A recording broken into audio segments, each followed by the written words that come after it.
Well, Pakistan is in panic and its civilian and military leaders are scrambling as fears of Indian military action grow louder by the hour. Pakistan Prime Minister Shehbaz Sharif rushed to meet President Asif Ali Zardari to discuss the spiraling security situation. The two leaders spoke of unity, sovereignty and resolve, but the undertone was one of panic. On Thursday, Pakistan's Army Chief General Asim Munir visited the Tila field firing ranges to observe military exercises. Islamabad's official statements may speak of befitting responses, but flurry of high-level huddles and drills betray the deep unease within Rawalpindi and Islamabad.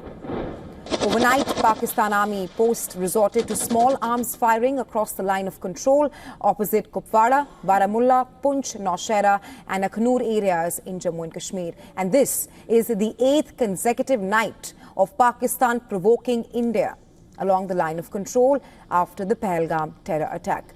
Indian Army said its troops responded to the firing in a calibrated and proportionate manner.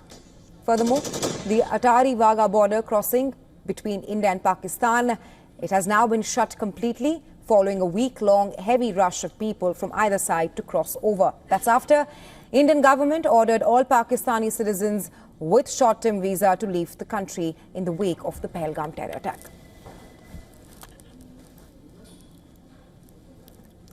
And well, for more on this, we're now being joined by Assistant Editor of Foreign Affairs, Siddhant Sibal. Hi, Siddhant. First up, talk to us about how, while the United States of America, on one hand, has expressed strong support to India after the Pahalgam terror attack, on the other, it is also firm on not starting a war, with Vance saying that the attack should not be done in a way that leads to a broader regional conflict. Well, yes, the comment, of course, has been closely noticed both here in New Delhi and in Islamabad as well. But we know that in last 12 hours, there have been high-level engagements between the Indian side and the American side, and also a lot of comments, whether it's by the U.S. Vice President or whether it is by the U.S. State Department.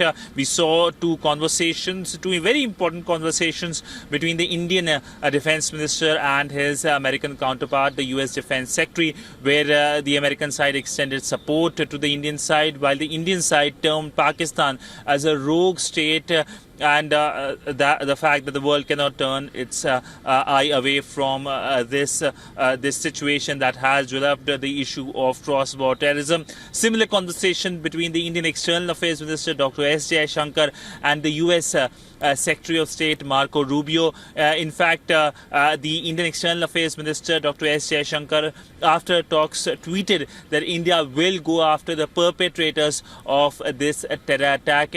We also know that the Indian Prime Minister Narendra Modi and the US President Donald Trump spoke to each other within hours of the terror attack in Pahalgam. India is sensitizing the global community as to how Pakistan was responsible for this terror attacks, and it has seen a lot of show of support, a lot of global condemnation, but the word coming from Washington matters a lot, given the fact that how American side has been terming relationship with India as the most consequential relationship. A full support is something that India will be keen to get from Washington at a time when we know that there has been a lot of mobilization taking place from Pakistan. We have seen visuals coming from Pakistan as well, and the American side has said multiple times that it will continue to support India on the issue of terrorism. We saw at the UNSC as well a lot of dynamics with the American side issuing, in fact, the American side initiating the statement on the Pahalgam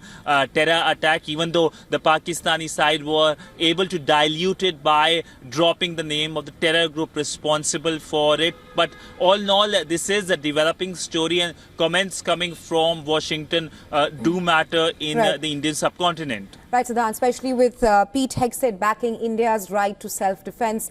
Like you also mentioned, with various countries backing India from US to UK, do you think that Pakistan is on the verge of being isolated diplomatically on the global stage?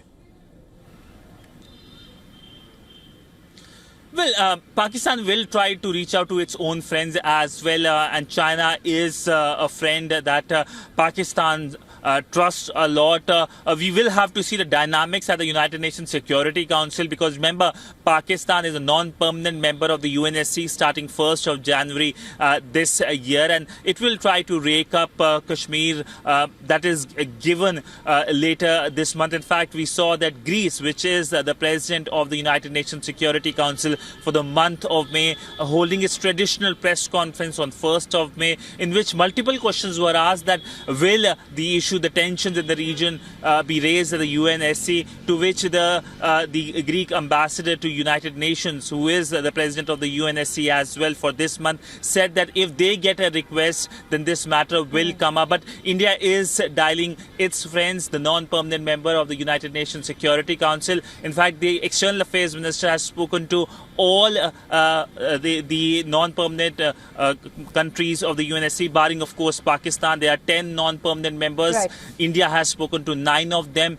and focus is that how India gets support from them. Right, Siddhant, thanks very much for joining us on WION Dispatch and getting us the latest from this.